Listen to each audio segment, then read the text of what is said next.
Du 18 avril au 18 mai 2025, c'est le mois du patrimoine culturel au Burkina, un moment pour célébrer nos traditions, notre identité et nos cultures. Le 15 mai, journée dédiée aux traditions et coutumes, est désormais une date clé dans cette célébration. Aujourd'hui, nous allons faire un focus sur un mouvement qui fait la promotion d'un retour à nos sources. Suivant.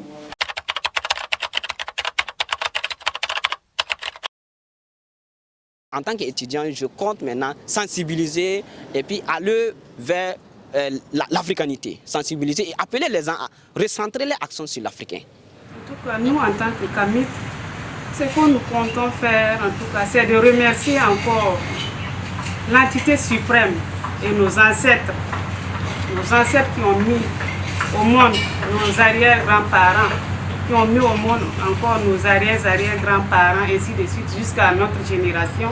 C'est de les remercier et de les implorer toujours à ce qu'ils nous donnent la force, à ce qu'ils nous donnent la force à nos forces combattantes sur le terrain de récupérer tout notre territoire entièrement.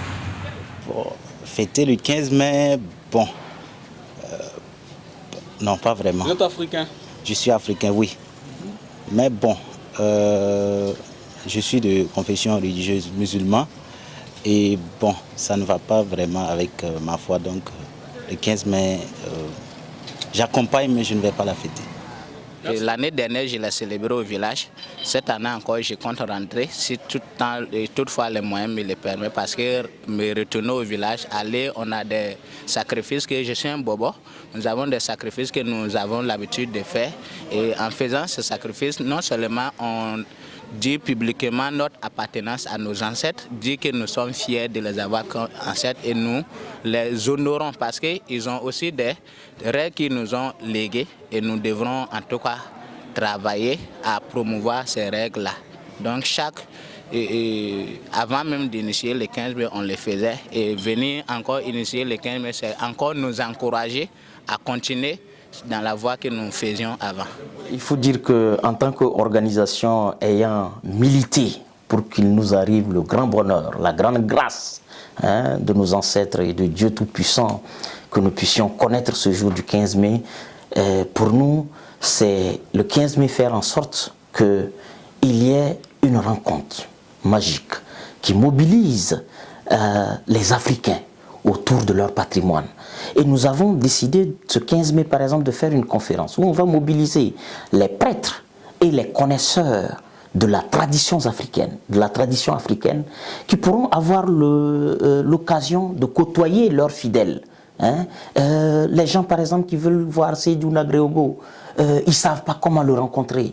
Nous voulons créer une occasion pour mettre en connexion les praticiens du culte de la spiritualité africaine et les prêtres les mieux adaptés pour leur faciliter leur reconnexion spirituelle. Ce sera aussi l'occasion à travers 5 à 6 communautés ethnoculturelles qui seront là, par exemple les Boaba, par exemple les Songhai, qui seront présents le jour, de permettre aux gens de savoir c'est quoi le mets culinaire chez les Songhai, c'est quoi les Bissa ont de plus précieux à présenter à la face du monde.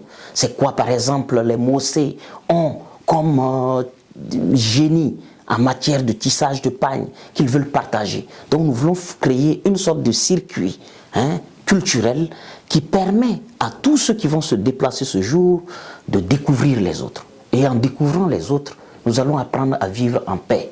Parce que le conflit naît de la non-connaissance de celui qui est différent de nous. Mais si nous connaissons l'autre, alors nous créons des ponts pour la paix. Pour nos frères chrétiens, musulmans et aussi des autres confessions religieuses, ce serait une occasion magnifique de fraternité, une occasion de communion, tout comme c'est le cas quand c'est Noël, quand c'est Pâques et quand c'était tout récemment Ramadan. J'ai personnellement participé à des ruptures musulmanes, j'ai participé et assisté des frères chrétiens dans les moments de piété et qui s'achèvent bientôt avec la résurrection du Christ selon les chrétiens.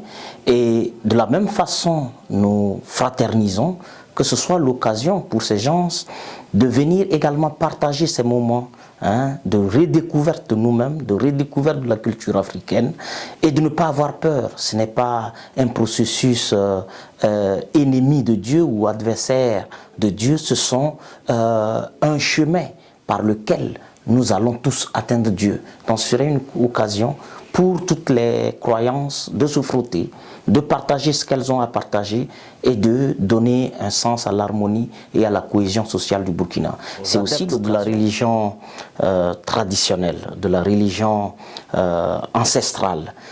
C'est l'occasion pour nous de comprendre et de dire que nous partageons l'enthousiasme, l'engouement qu'il y a autour du retour aux sources, mais qui ne doit pas ressembler à un effet de mode, qui peut même dégrader ce processus, qui peut même jeter du discrédit sur la nécessité d'engager plus de personnes à retourner aux sources. Ce n'est pas un jeu, c'est un mouvement réel et sérieux qui doit ne pas être l'apanage de n'importe quel adepte. Et vous savez, ça ne doit pas être l'occasion pour nous de nous transformer en des porteurs de couteaux qui tuons et qui égorgeons à tous les carrefours ou à tous les endroits. La spécialité ou le droit de couteau dans l'Afrique traditionnelle, ce n'est pas tout le monde qui tient le couteau. Y compris le chef traditionnel ne tient pas le couteau. Il y a quelqu'un qui tient le couteau. C'est le chef de terre. Tout comme c'est organisé dans nos sociétés, il faut prêter attention à ne pas se transformer en sacrificateur ou en boucher. Nous ne sommes pas en train de vouloir compétir avec la boucherie de Kosodo. Il faut véritablement faire en sorte que même si nous pouvons avoir des poulets, nous pouvons avoir des vaches, nous voulons donner des bœufs à nos ancêtres et ainsi de suite, passons par le chemin. À l'église, ce n'est pas tous les fidèles qui remplacent le prêtre. À la mosquée, ce n'est pas celui qui a le plus beau boubou qui s'improvise imam. Et donc pour nos traditions, ce n'est pas l'adepte aux religions traditionnelles le plus engagé qui doit tuer. Ça a des règles, il faut les respecter. Eh bien, mesdames et messieurs, c'est la fin de ce micro-trottoir focus sur ce mouvement Kamit et aussi sur la date du 15 mai. Rendez-vous prochainement pour un autre numéro.